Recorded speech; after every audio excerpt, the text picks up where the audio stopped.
So I was having a moment. I was saying goodbye for the season. Labor Day is like my toughest weekend. Like I need to be fully distracted. Otherwise, I will be very, very sad. And I was not distracted enough. I was just living in sadness. And it was okay. I was very aware. It's very historical, hysterical. But I sat there in my garden, basically saying goodbye in the marigolds. And I was calling in my ancestors. I was calling in wisdom. I was calling in just thanking my garden for the abundance that I do have, because there's a lot to be grateful for. And as I'm doing that, I'm like giving offerings of my tears into the marigolds, and a hummingbird came. And the hummingbird just sat on the fence, staring at me.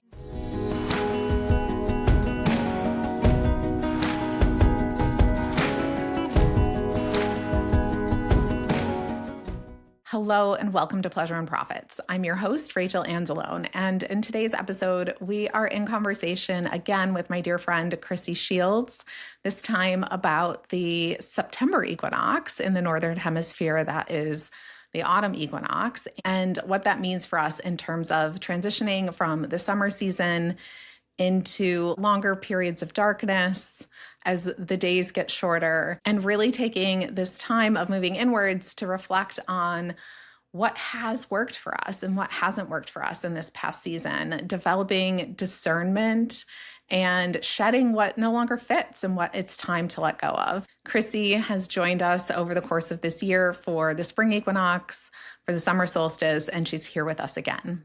If this is your first introduction to Chrissy, you're in for a pleasant surprise. She is a wise woman, a dear friend, has so much wisdom to share and so much value to add to this conversation. Chrissy is a wellness expert, artist, and activist who's been empowering women and families with accessible movement practices, spiritual herbalism, and mindfulness for over 20 years. In her work, she weaves together her passion for social justice and advocacy for maternal health.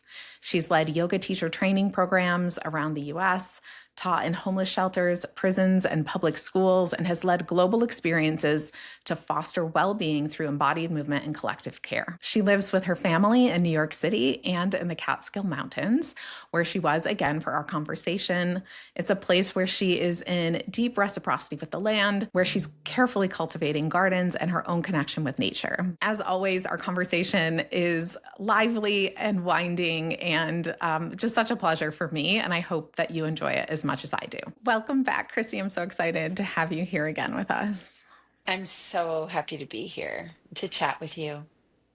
So we have gathered on the spring equinox, the summer solstice, and now here we are in the autumn equinox. And I'm loving having these conversations at these transition points and really taking the time to reflect on what this season means and what this transition means energetically and in terms of nature, and then how that relates to our businesses and our lives. And like if we are choosing to build and grow and live in alignment with nature. And so moving into this equinox this fall equinox, autumn equinox, what do you feel is the energy or the message of this moment that's most present for you? Well, this point in the land, we are sitting in abundance. Mm. We are the halfway point in the Celtic wheel between Lunasa and Samhain, right? Where the peak celebration of harvest, or the beginning, sorry, I should say the beginning of harvest. We are now in peak harvest and winding down to Mm. close, and for everything to go into darkness. Samhain is around November 1st. In some cultures, it's All Saints' Day or Day of the Dead. And we know that in terms of birthing, all things are born. All things are born in darkness. Yeah. So when I spoke about the spring equinox being the Persian New Year, and and like holding a space and a place of renewal and hope that we all know. It's like beginnings, it's where our astrology begins. The time of beginnings in the Celtic calendar starts in Samhain, in, Oh, yeah. in the death, in the darkness, Mm. as we enter that liminal space. So this is like sweet spot between uh, where we can celebrate. We can. It's not necessarily one of the major fire festivals of the Celtic calendar, but it is a point of ritual or ceremony, however you want to be in relationship with your land and your, you know, relationship to your business. And so it's a time of flourishing. It's a Yeah. time of abundance. It's a time of harvest. It's a time of gathering the information, knowing what worked, what didn't work, right? Yeah.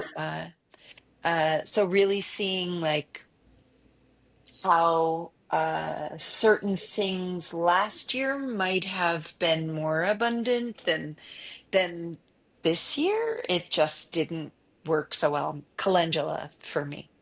I had so much calendula. I didn't even uh, buy seeds the year before. My land was abundant in calendula. And calendula is a healing plant.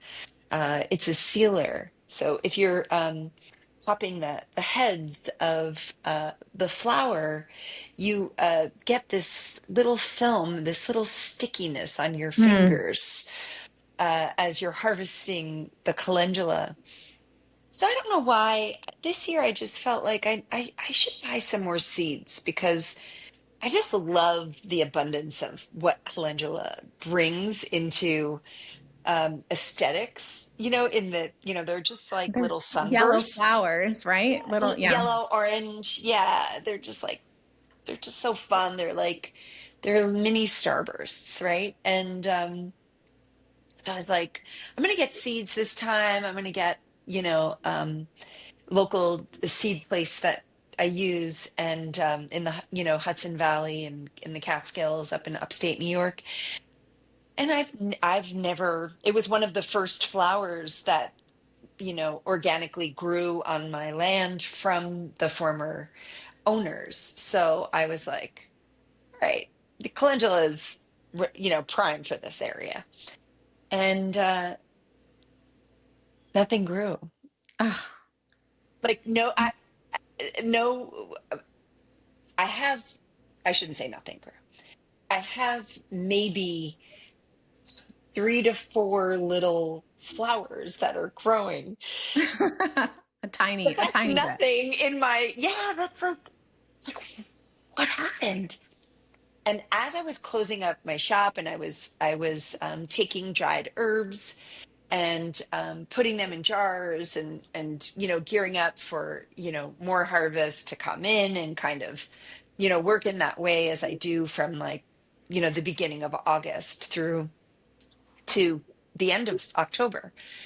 I noticed a jar of calendula in the back of my cabinet that I had Hmm. been using another jar, but I had, and like I will get through this winter with calendula.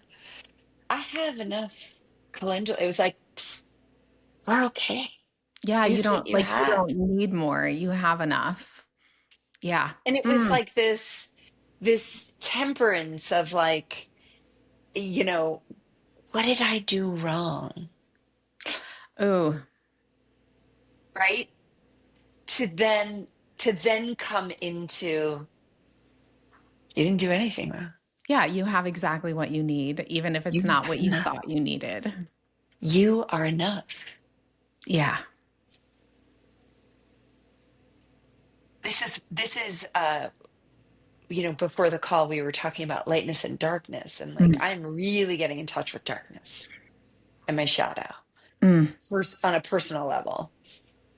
And what I'm discovering in this, and in terms of the gardening, is like my inner star, as my friend Becca reminded me, we are made of stars. We are stars, right? We yeah, are stars shine.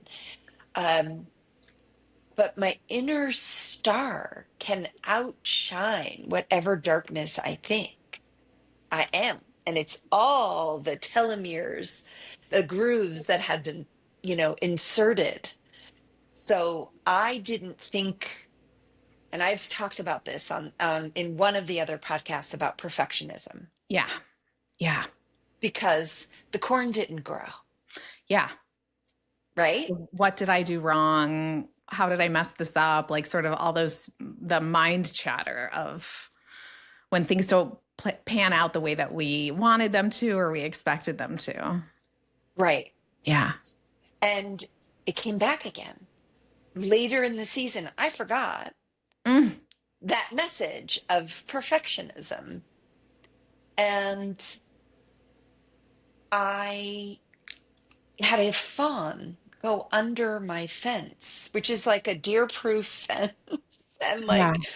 like it's never happened in the history, and they found a little way and the fawn got in, and all of my red raspberry leaf, all of my lettuce, all of my arugula, all of my peppers, so much was decimated. And the potatoes, I was like, just the tops of the potato plant was just like, and it looked like what it should look like in a few weeks, in the middle of August. Yeah. And it's like, and there was, because I'm a young gardener, you know, there was shame. I didn't realize. And what I did was, when my friend, my seasoned gardener friend, was coming over, I was like, quickly, like, this is all underneath. Like, I didn't uncover it until later. Like, I was like, what am I gonna, how am I gonna? And there was like this like cleanup process of like, instead of when a different friend who was like, oh, with everything that I had done, like seeing the magnitude of the land and like the garden, because there is two other separate gardens that nothing happened to, and all of my medicinal plants are completely untouched and fine. It was just more the food and the red raspberries, which is food and medicine. But I think it's all food and medicine, isn't Yeah. Yeah. it? Yeah. It's food as medicine. But what ended up happening was this. She goes, "Oh, you fed the baby." Yes. Yeah. It's like, "Oh, great. I'm Like, part of the I'm part of the ecosystem. yeah. Where can I see the gratitude? Right? Where can I find like the humor and the lightness of being around a little baby Bambi came into my garden and ate it all?" And then the other, I'm going to stop there. I would love to hear what you, because I have another thing to say, but I'm like, I'm thinking about just on sort of the last thing you were saying about the that nothing goes to waste, and that this is the time of year where, like you said, we're at like the peak of the harvest. You know, we've done all this work. We're in this peak harvest season, and sometimes things didn't come to fruition the way that we thought that they would, and just the lesson, the learning, or the reminder that nothing goes to waste, that even the things that we invested in that didn't produce what we thought they would or we expected they would, there was still something gained from that effort. And I think that happens so often in our activities, our daily activities, our business activities, like whatever it is, anything that we're cultivating, that sometimes we don't get the result we were looking for. And really, what we're provided with in that moment is information for how to adapt and adjust. But that some benefit came from that, like something. And even whether it's in your case, the baby deer eating, feeding from that, which was not the intended goal and yet was highly beneficial, right? And in terms Totally. of connection with nature, or it's something that we've invested in and we didn't get what we expected from it, but there was some other lesson learned, or there's some piece of that we take with us to the next thing that we do or the next learning, and how important all of that is. That almost without exception, like I don't know that there's anything that we just show up to once and poof, it pans out perfectly. Everything is a process of learning and iteration. And even in the peak harvest season, there are, like, quote, mistakes to be made or errors or things to be lost or mishaps or whatever. And yet those are all like information. That's all like fodder for what comes next. Totally. And it's not clockwork. And if it is clockwork, something isn't, Human, it if it's clockwork, something isn't human. It's, yeah, it's or machine. breathing. Or Yes. breathing. Yeah, It's a yeah. machine. It's like then it's AI generated. Right. You know It's what I not mean? Like alive. It's not connected. it's not a living, breathing, and maybe some people would say that AI generated is living and breathing. I don't know, but I haven't gotten there yet. Yeah, and it's a chance to go back to the spring where I talked about listening to the land. Hmm. And that can be in all sorts of way of really listening to the landscape of your business and your platforms, of getting information from your clients or your customers, and using that information to come back and kind of sift and see what is, really, really like looking to be pulsed out, and you Mm, know and what can we make medicine with, what could we, mm. what could we be of service with this information that we get, Yeah. right? So I'm thinking about, like, all right, calendula didn't happen. I guess the salves aren't happening in abundance this year. Maybe we won't be so dry, you know what I mean? Like, Mullen, and I talked about this before, Mullen came up through the land during COVID. Mm. When I got COVID, the things that on my land that were abundant were thyme for the lungs, mullein for the lungs. And I was able to heal myself from the land. So it's like, how can we not only heal ourselves, but also where can we be of best service with the information that we get? Yeah. I think thinking about in terms of where can we be of service with the lessons that we're learning, I think in the realm that we find ourselves in, primarily in terms of entrepreneurship in this world of like purpose driven. Are you seeing a bird, a butterfly? What is it? I see your eyes. Hi, bird. It's a bluebird, and the Oh. bluebird is having a feast on the rowan berries. Mm. So I'm sorry to distract, No, but I I it live was in just, I live in the I have my blinds closed for sound purposes, but I'm constantly in distraction by the bird feeder out my window.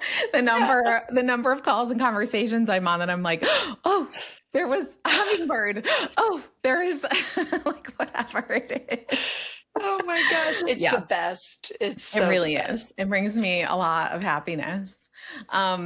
But yeah, this idea that like we are everything's iterative. We're constantly learning, and then we have the ability and the opportunity to share and to teach from what we've learned.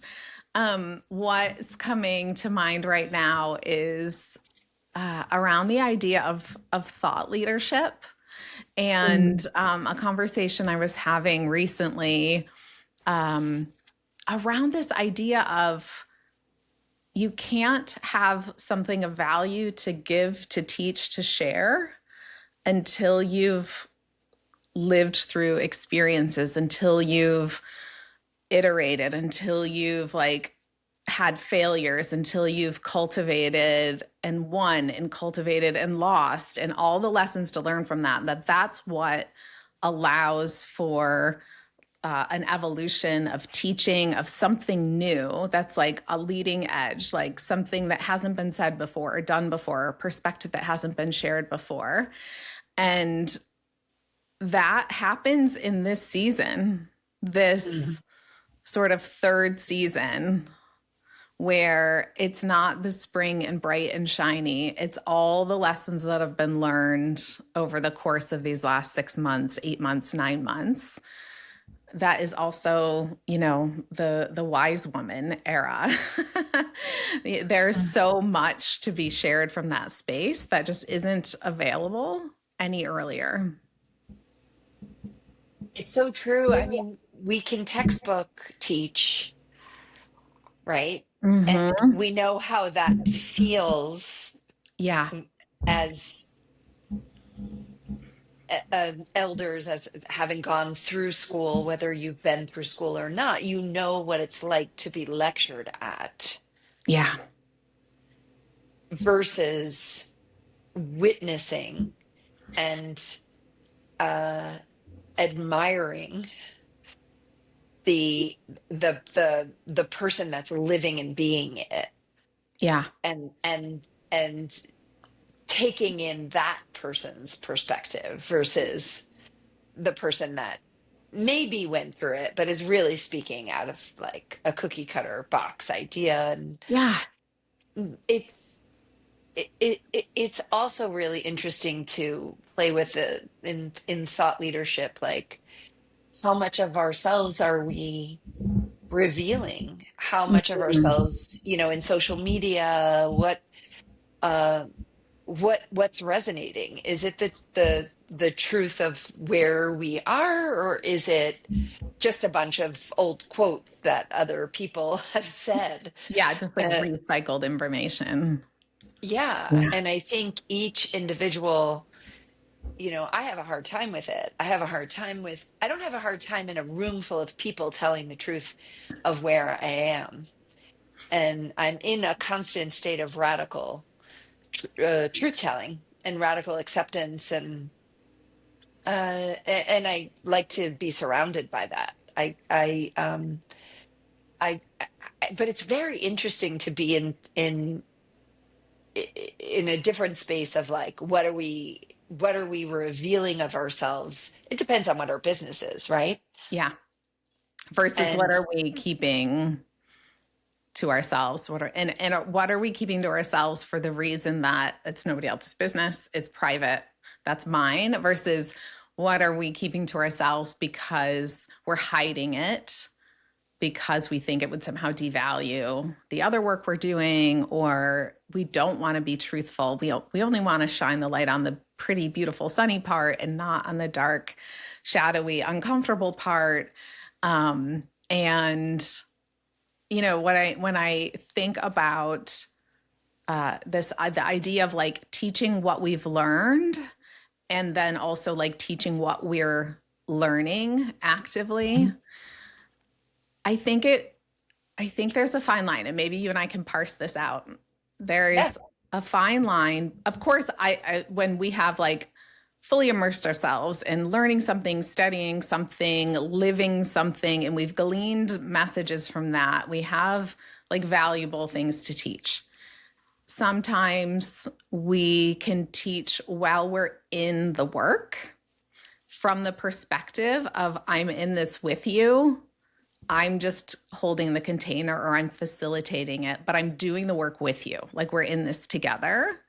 And those environments, like you don't have to be the expert. You just need to be the container creator in order yeah, to bring people along for the journey, but you're being transparent that like you're in the journey with them, right? Yeah. And there's a difference between that and teaching something that you don't know yourself or you haven't fully embodied, but positioning yourself as the expert in it. Right? Does that? Yes. I mean, I'm thinking about in the birthing world, you Yeah. know, that was the world that I um have been in for many years. And uh I was tasked to teach pre and postnatal in a portion of a larger training for people that were going through a yoga training. And it was much different to teach that portion having not given birth or choosing to not tell Mm. my story, right? And uh what happened when I started to tell my story, which, is a fine line. I don't necessarily, people don't need people's birth stories. Maybe aspects of it, right? Pieces of it to tease out. Because birth stories are epic and very personal and very, I want to hear people's birth stories. And I there's a was whole going to say, I feel podcast. like there is a lot of value there. Just you need to like, what's the time and the place, and do you Well, get the short version or the long version? yeah. Do they need my Yeah, birth story, or do they need to know positions for helping a birthing yeah, person, yeah. right? And so I learned that through my teaching, right? Like, but I also learned that I came to life when I started to tell that part of my story, and it lit something up in me. And it also I was able to see my students reflect back to me Yeah. their excitement, their interest, their awe in the whole kind of kit and caboodle. In and their like many students went down the road of then learning more about pre and postnatal, and wanted to study it, because of the enthusiasm, and Mm, also because knowing this is potentially going to be in their lives. yeah. um but it's interesting. It's like it's a borderline, like, uh how much of it is necessary and boastful, kind of, Mm, you like know an uh, ego-driven version of the story. Yeah. versus what is what are the pieces. And it was it took me time to play with that. It was like I was empowered by this truth. Now let me get to the science Yeah. of how and why it all came about. Let me get to the postures. Let me get to the breathing. Let me get to the meditation, which are the nuts and bolts of why they would be sitting there talking and listening, like being in class with me, versus me getting up and giving my birth story in a TED talk. It's like that's not very useful for anybody. Right. It's like, in what's it in in service to? Exactly. So am I telling this story to talk about the empowerment of the ego driving force, or is it in it to enlighten and like you said, be of service to these Yeah. people?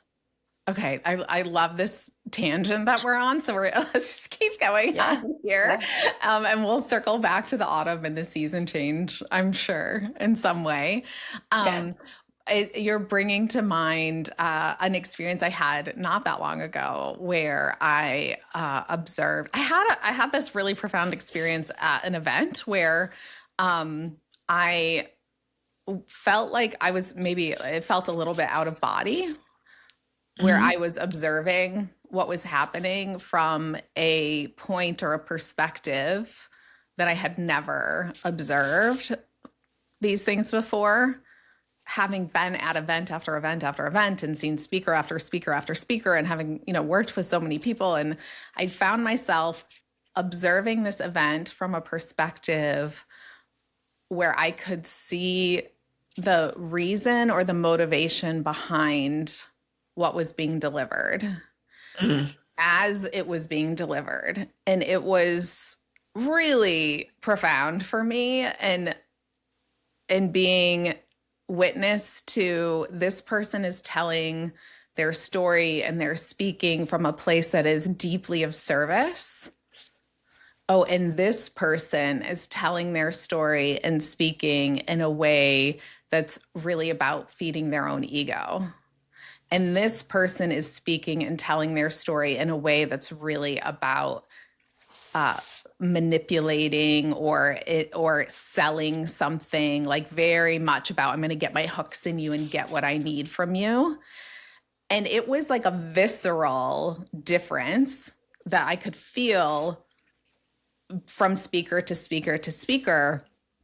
And one of the things that I've sort of been contemplating or deliberating for a while is this sort of culture we're in, where it's like everybody needs to tell their story, tell your story, tell your story, tell your story. There's so much power in the storytelling, because I think that is true. And the way you deliver it and where you deliver it, and I think it's really important to understand what your intention is with delivering it, because sometimes the intention could be, I need to get this out of me into the world. And that, like, it's in me and it needs to come out. And that's incredible and healing. And that is more of service to you than it is to out there, right? And sometimes and sometimes I need to get this out there because I know that there are other people who are feeling this and experiencing this. And I want to be able to show them, like, here's a way through this, or here's my experience. That's different than I'm doing it because I need for people to witness me. I need people to hear this. And I'm not saying that's bad. I'm just saying it's a different place you tell that story. It's a different, there's a different objective, right? And so sometimes it feels like there's storytelling happening for the sake of driving or supporting the ego to feel important, to feel seen, to feel validated. And those feelings, I think, are all meaningful and important. And it feels to me like if that's the way we're sharing, we should be doing it with the permission of the person on the receiving end. Asking for consent. Asking for consent. Yes. I mean, isn't it about knowing your audience? Yeah. It's about, who assess are the people that are drawn to the work. Yeah. And then from there, find the TED Talk, or maybe just tease it out and, see what feels good. But I get the feeling that this isn't the best word. It's not coming to me, but people masturbating their stories. Yeah. Absolutely. It's not what I'm feeling drawn to. No, it's that like self-gratification of like, there was at this particular event I was at, there was one individual who was speaking from the stage, and it was like, he would say something and then he was like, kind of like looking to see how people were reacting to it. I was like, oh, this is all about making him feel good in this moment, not about the value he's providing to us, Yeah. Right. So it is about knowing your audience, and then also, the delivery, and the most important thing is being of service always. Yeah. So what's the value of the thing? So like, if we go back to this, like gardening, this autumn this seasonal transition, telling the story of the calendula not growing because it could be helpful to somebody else's gardening, because it could be helpful to somebody else's experience of like what that translates to in terms of whatever they've cultivated that they might be feeling disappointed didn't pan out the way they thought it would. Sharing it because it's a funny story. Like there's value to all of these. And that's different than like dumping it on the cashier at the grocery store because you just really want to tell this story. Totally. Right. Totally. And then the hidden gem Yeah. underneath, the calendula. Yeah. It all, you know, could be in the back of your closet. Like it could be underneath it all. Yeah. Yeah. That But story of like, you have everything you need. and you Yeah. are enough. And and tell your story. Yeah. Even if what you're doing is, at the grocery store, like we need the story. We need the connectivity. Yes. We did a meditation before we started, and it just came to me, this mushroom growing out of moss, and Yeah. we were the mushroom growing out of moss, right? Like embodying that mushroom growing out of moss. And really what came to me as it was happening was the connection between us, between the listener, between, you know, anyone else who might listen. It's the mystery of the connection, the Mm. the what's underneath all of the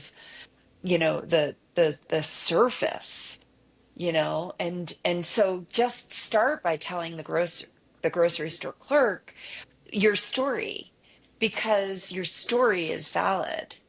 And we won't judge you silently.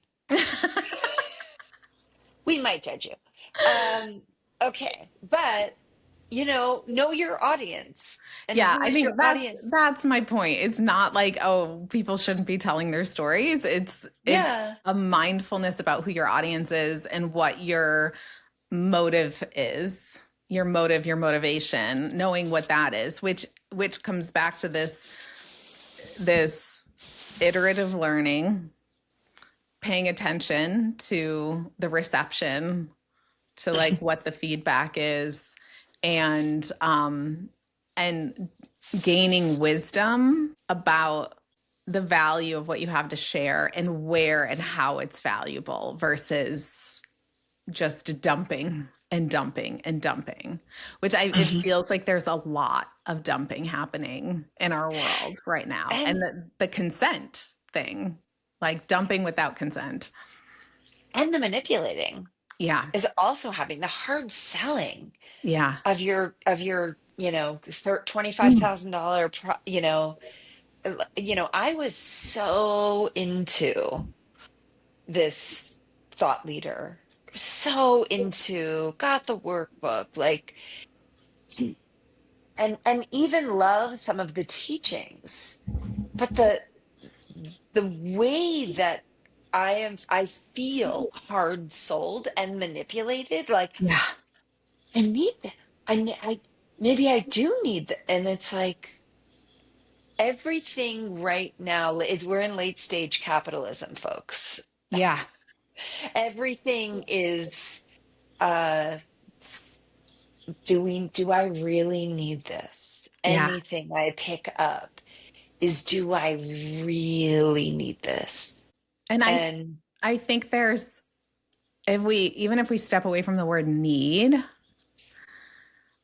which I have a little trigger to because I was raised that you didn't get anything unless you needed it, right? So learning to have things and enjoy things that I don't need, right? Mhm. Mhm. That's my own personal trigger. But is this aligned for me right now? Is this of Yeah. high service to me right now? Is this the right next step for me right now? Or am I Yeah. just reacting because of FOMO or because I think that this is going to be a magic wand that waved, or, whatever it is that's going to solve my problems. Yeah. Yeah. Yeah. It's teasing out the discernment. It's the discernment. And that's the thing that comes with wisdom. And that's the thing that comes with age and iteration and experience. And that, I think, is the beauty of this time period of autumn, of sort of the third quarter, like the 11th Mhm. hour, right? Is what's coming to mind is like the serpent analogy of Mhm. the shedding the skin that no longer fits, and that discernment in this time period. I'm feeling this really, really, really present right now of what is, I want to say necessary, need necessary, what is really aligned for me right now, and what is pulling at my attention that isn't aligned, or what is like Mhm. fraying my energy that isn't actually helping me to move forward in the way that I want to move forward. It's that discernment that comes with this time period of like, what am I going to continue to invest in, and what am I going to release because it doesn't fit anymore. Mm. Ooh, I heard that loud and clear. I have another little story to tell Yeah. about releasing. Are you asking for consent to tell your story? Imagine if every speaker got up and was like, Can I have "Do I your have your permission? consent? Do you mind if I tell my story?" There's a little bit of like, with the I don't know. I'm an 80s gal. And I believe in, we should have be garnered success, consent. Yes. We should be given consent, or we should give consent. So I have this stunning elder tree, Mm. these little bushes, and I learned about the trilogy. I'm not sure if I told this story. I think you did. Yeah. Yeah, that Yeah. I need three. And I think I was super excited because last year I got one little bundle of the flowers turned to berries. So I was like, this time, I mean, I think I had bursts of flowers when I spoke to you when I was so excited about the elder. So, like the corn and like the peppers and the lettuce and the red raspberries, the bird, the bird got all my elderberries. And when I say all of my elderberries, like I was gone for a portion of the time for family stuff over the summer, and missed much of the harvest. And I was so excited about these berries. Like these berries were gonna. And my friend who said the wise thing that, like, oh, you fed the fawn, said, Yeah. but you fed the birds, Yeah. like the the blue jay there. I fed the birds. So I was having a moment, and I was leaving. I was saying goodbye for the season. Labor Day is like my toughest weekend. Like I need to be fully distracted over Labor Day. Otherwise, I will be very, very sad. And I was not distracted enough. I was just living in sadness. And it was okay. I was very aware. It's very historical, hysterical. But I sat there in my garden, basically saying goodbye in the marigolds, which is for me placed right in the center. Marigolds are my ancestor connector, I'm sure I've said. And I was calling in my ancestors. I was calling in wisdom. I was calling in just thanking my garden for the abundance that I do have, because there's a lot to be grateful for. And as I'm doing that, I'm like wiping my tears into, and, giving offerings of my tears into the marigolds, and a hummingbird came. Mm. But the hummingbird has been in my garden many, many, many times. And I would hear the wings and I would look up and, frolic with the hummingbird and watch the hummingbird like go into, the comfrey or whatever flower, they need to up and like getting, like whatever, the hummingbird could get. And the hummingbird just sat on the fence, staring at me. Mm. And I was able, because I was in a heightened sadness, like my breathing was in this place, right?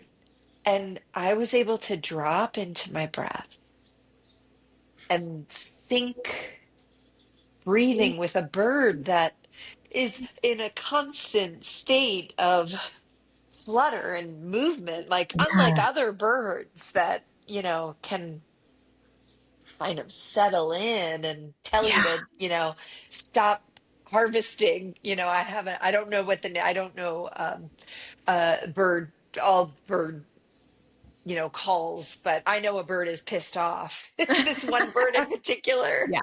is like, get off my berries. And we synced our nervous systems. Mm.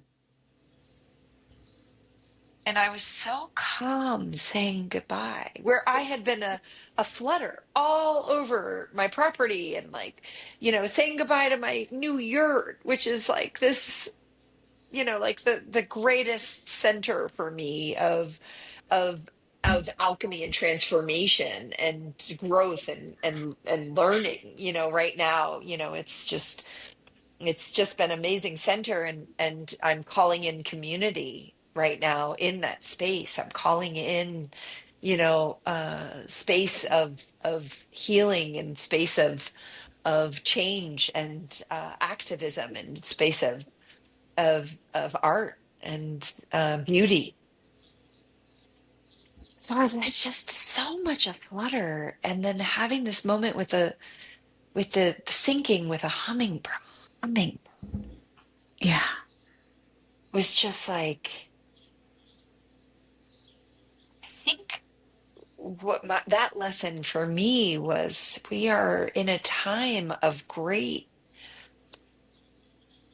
a place of unsettled. We're in a place where we are being hit with um, news after news. We can't even keep up with what the news is, or where we can trust Mm. what we're getting. Discernment, where Yeah. we can, what is the truth. Coming back to that intuitive center, and that calling in, the wisdom of listening to the land, calling in the wisdom of connecting to the moss, right? And the softness of what that brings, the mushrooms that are all interwoven. What is community? What is connection? Mm. What are we bringing in terms of, you know, what are we giving? What are we able to receive? How do we have discernment and care to protect ourselves, you know, with the hawthorn, protecting ourselves with the thorns, which I've talked about in the Yeah. past. So yeah, it's been a fascinating season. And yeah, I'm hoping that we can find a time to find our center again, Yeah. our moral compass, our moral center. Finding our moral compass and our moral center has to come from within. Yeah. Individually, we need to find it. Yes, that like, is this true? Is this useful? Like that inner knowing versus looking for the information out there that we think is going to remove the burden from us of needing to have discernment, right? Mm-hmm. It's sort of like outsourcing, handing it off to somebody else to tell us what's right and wrong and what's true and what's not true, instead of trusting ourselves and developing our own discernment, which is, I mean, just full circle back to this, the lesson of this time period of like having the ability to look back over the previous season and pull from those experiences what was valuable and what we've learned to develop our own understanding of our own lessons learned from the experience that are then of value. Mm-hmm. Yeah. Yeah, I mean, our data has been pulled. The data's been pulled. We know what the analytics is. Yes. So now it's like, how do we move forward from here? Yeah. So this is the season of in some ways knowing, you know, yeah, of the wise years. So of The knowing. wise years and the shadow season that we're moving into, this season of, and I say that I think so often, so much in our culture, it's like this shadow is perceived as bad or something to be avoided. But the ability to look inwards and reflect and be present with the shadow, with the things that make us uncomfortable, with the lessons learned, with the hard times, the challenges, that's what allows us to grow. That's what allows us to evolve into the next iteration, the next sort of expansion. If that doesn't happen, then we eventually just sort of burn out, right? If we don't take that internal season that we're moving into now to really have that reflection and develop that discernment of like, where are we going to put our energy going Mm-hmm. forward? Mm-hmm. Yeah, as we slowly then emerge again. Yeah, because we Yeah. will emerge again. I was thinking about this and we do our with Rochelle and Koya, we do lore classes often, and Mhm. it's one of my favorite things is to see your little photo in the Zoom box that I Yeah. know you're on there with me. And one of the classes recently, I was looking out the window and thinking about like what season am I in? What season is this here in Texas, which is different than, the season Yeah. where you are, and having the realization that this time period here, all of the plants, all of the nature is in a state right now of reserving energy, Mm. like conserving energy, because if it was trying to grow right now, well, it has been 105 for 2 months, where it has barely rained for 6 weeks. If it was expending energy trying to grow, it would be burning energy with no outcome. Mm-hmm. And that it's been in this season of conserving energy, and that conservation of energy is necessary so that as the temperature starts to cool a little bit and as we start to get a little rain in the fall, that it is like ready for what's next, and that we Mm. all need those time periods of conservation. Yeah, and forgiveness if you're in that dark, Yeah. the conserving, or even in the dark for longer Mm-hmm. than you think, because systems are shifting Yes. drastically Yeah. in our world. And so we do need time to recalibrate. And uh, I think it's the time of coming back to community Mm. and community connection. I think that we're like, we've been desperately needing it, Yeah. but it's really an uptick right now Yeah. of needing. Yeah. And not, I was talking, or I was sharing this with somebody recently that the feeling I have these days is like, yes, we want to be together again. And I think that there was some momentum in the last year or so of people saying like, everybody wants to get offline. They want to be back in the room live together. And Mhm. then that to some people meant putting on huge events with like massive things happening. And I think what's becoming clear is that that's not the version that we want. The version we Intimacy. want is the intimacy. We do want to be not alive. Yes, alive. We want to be alive, Yeah. but we want to be live together in the room, but we want it to be in a way where we feel really connected with each other, not Yeah. in a way where we're just having like information funneled at us and we're just receptacles for it, because that's what we're experiencing online all the time is we're just, Yeah. being inundated. That that intimacy is what we're craving in so Yeah. many ways. Yeah. Especially because there is so much disconnect. Yeah. Yeah. Yeah. I'm going to read this little clip from our card that we pulled at the very Mhm. beginning. Before we started recording, Chrissy and I did a little grounding, which Chrissy's an expert at.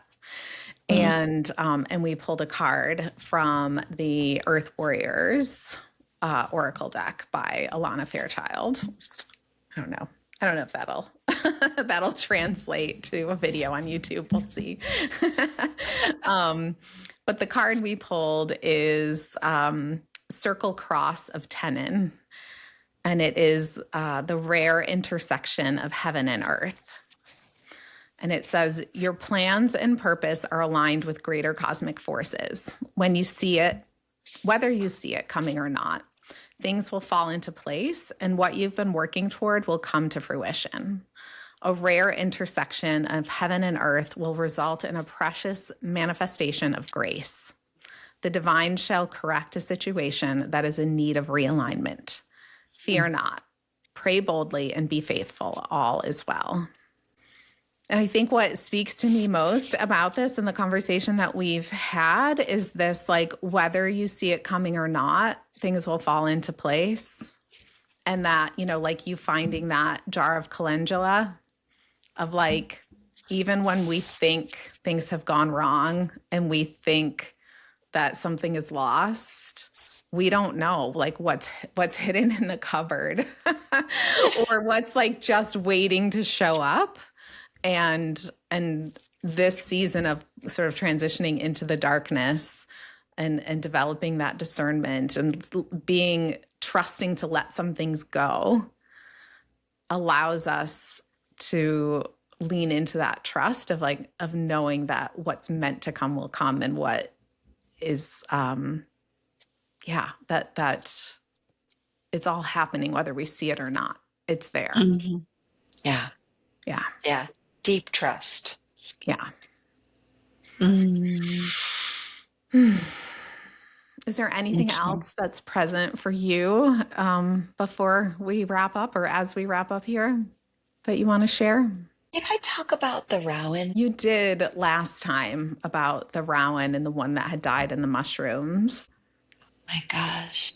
It is the one that has died, the Rowan tree that has died, has become a little bit of a shrine with Mm. these because I've taken, you're not supposed to touch the the tree, the branches, but they were all just like they were just falling one, and then the whole basic top of the tree kind of tilted and then fell. And so I just made this little bit of a shrine of gratitude that Mm. um I love. And I mean, I still have round berries that are just like bursting off of these trees. This one in particular that's right here. So, um, we just never know what is supposed to be, and things have to die off. Things really do have to evolve in the way, as we move toward the dying. Yeah. right? And the letting go and the shedding, we do come back to that rejuvenation. There is a birthing time again. So Yeah. let go of be okay with letting go with what doesn't work, and what, as you get the data, is no longer working. It's okay to just release into the ether. It doesn't go unnoticed in your own, and in our own kind of checkpoint of really learning, and Yeah. being a, you know uh we're always learning, we're always growing. So it's okay to let go of some things. Mm. I will close us out with a blessing that the bird that ate all of your berries will poop those berry seeds all over, and that 1,000 new trees will be born. Because that is what happens when something goes awry, right? Like the bird Yes. ate the berries. Guess what? Now there will be berry seeds spread all over. And so Yes. there is abundance and fruitfulness yet to come. Yes. May the elder just grow. May the elder grow and thrive and come again. So good. Thank you so much for being here again, Chrissy. Thank you. And for everyone who's listening, thank you for being here. And remember, your pleasure is your power. Take care.